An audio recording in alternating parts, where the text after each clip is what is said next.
welcome to News You Missed. Hello everybody, it's Wednesday the 1st of October 2025.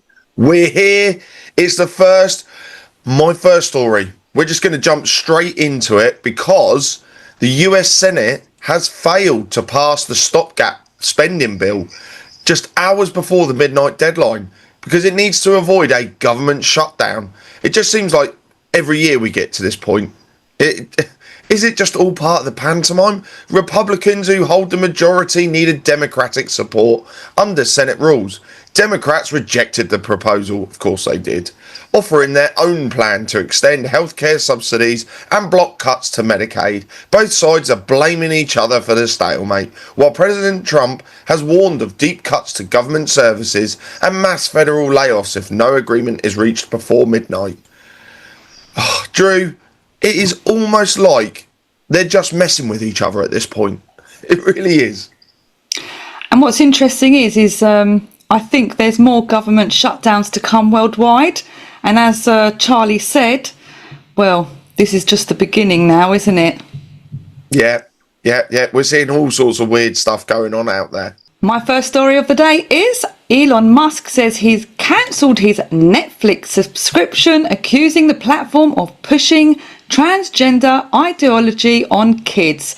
Netflix hasn't commented, but expect more culture war headlines.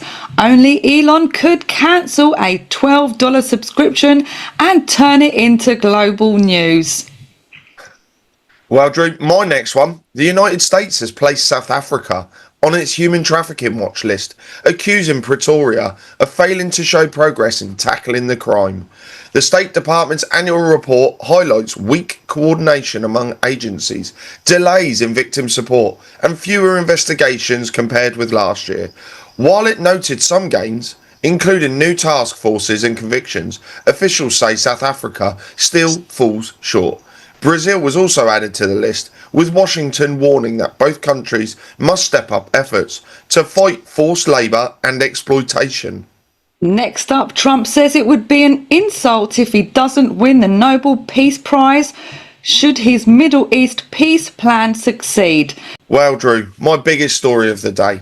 In an extraordinary gathering, Defence Secretary Pete Hegseth summoned hundreds of US generals and admirals to the Marine Corps Museum in Quantico without prior notice.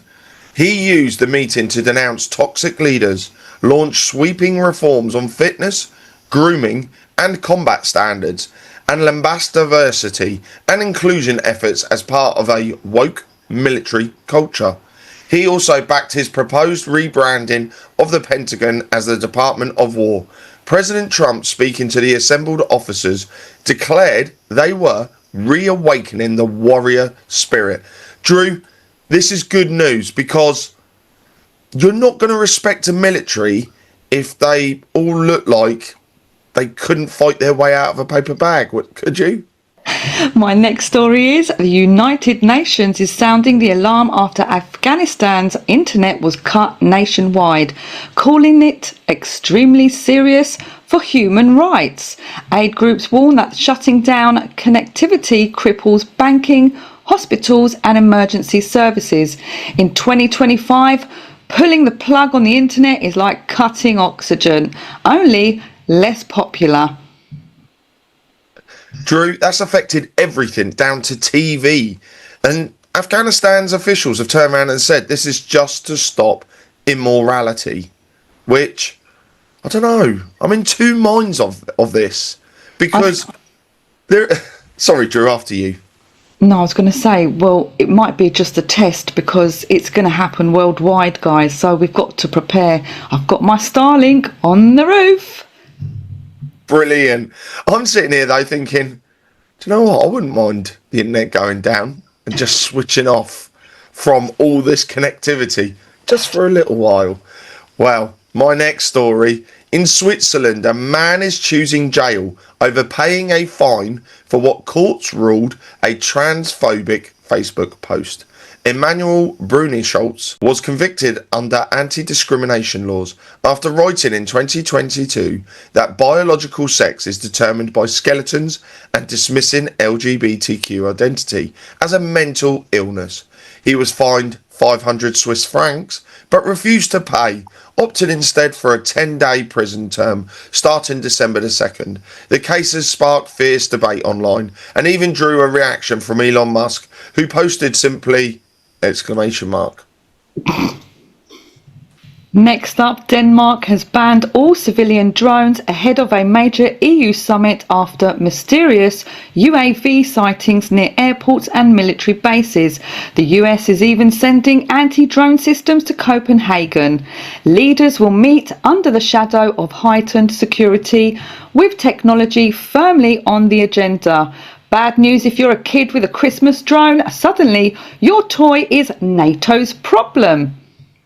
Well, Drew, my next story. A powerful 6.9 magnitude earthquake struck off the coast of Cebu in central Philippines late Tuesday, killing nearly 60 people and injuring hundreds. The city of Bogo and surrounding towns have declared a state of calamity as officials assess the damage. Power outages and building collapses have been reported while hospitals treat patients outside due to ongoing aftershocks. Residents are sleeping in the streets for safety, and authorities are urging caution around historic structures, including old churches. Rescue and aid efforts are underway. Next up, authorities in Poland have arrested a Ukrainian driver accused of taking part in the 2022 Nord Stream pipeline explosions. Germany is seeking his extradition. This could reopen debates about who was really behind the blasts that shook Europe's energy supply. 3 years later, Nord Stream still has more twists than a Netflix thriller, except with fewer binge watchers and more sanctions. I mean, I think they just can't decide who they want to blame. Oh yeah, 100%, Drew, 100%. Thing is, though, they think a couple of drunk people on a fishing boat or on a sailboat managed to take out the Nord Stream pipeline. Come on, people, use your common sense. Well, my last story of the day, we're heading back over to the UK. Health Secretary Wes Streeting has demanded an apology after an NHS website suggested there are advantages to first cousin marriages, despite clear medical evidence of increased health risks. The now removed article acknowledged higher rates of birth defects, but claimed cultural and economic benefits. Streeting condemned the advice as unsafe and harmful, insisting it should never have been published. Studies, including the Born in Bradford project, show children of first cousin couples are twice as likely to suffer congenital anomalies compared to the general population. Okay guys, what I've decided to do is a little bit of financial funnies at the end, so we've hit it all in one show. So, financial and markets roundup. The White House is set to launch Trump RX, a direct-to-consumer drug site, as Pfizer cuts prices on several medications. On Wall Street, Nvidia briefly touched a $4.5 trillion market cap, the first company in history to do so. In London, police confirmed the largest Bitcoin seizure ever, worth, drumroll, £5.5 billion. The funds were tied to a Chinese fraud scheme. Meanwhile, Tether moved 8,888 Bitcoin, around $1 billion, into its reserves in the third quarter. Ripple CTO David Schwartz will step down at year's end through he'll remain on board. And the SEC is exploring tokenized stocks with decisions on XRP and Solana ETFs expected in October. On commodities, gold surged to nearly 3,870 an ounce, setting a new record high, while the Iraq Stock Exchange jumped 46% in trading value. Finally, cannabis stocks soared after Trump endorsed CBD for seniors. Tilray spiked more than 60%. Between gold, Bitcoin and cannabis, it seems the only thing not going up is government stability. Well, everybody, we've done a bumper show today, and wow, thanks, Drew, for doing the financial funnies as well. It has been an absolute pleasure to have you all join us today, and it is Wednesday, the 1st of October. What does that mean, Drew? Means Insiders Club tonight, doesn't it? It does indeed, and we have Dr. Brian Ardis.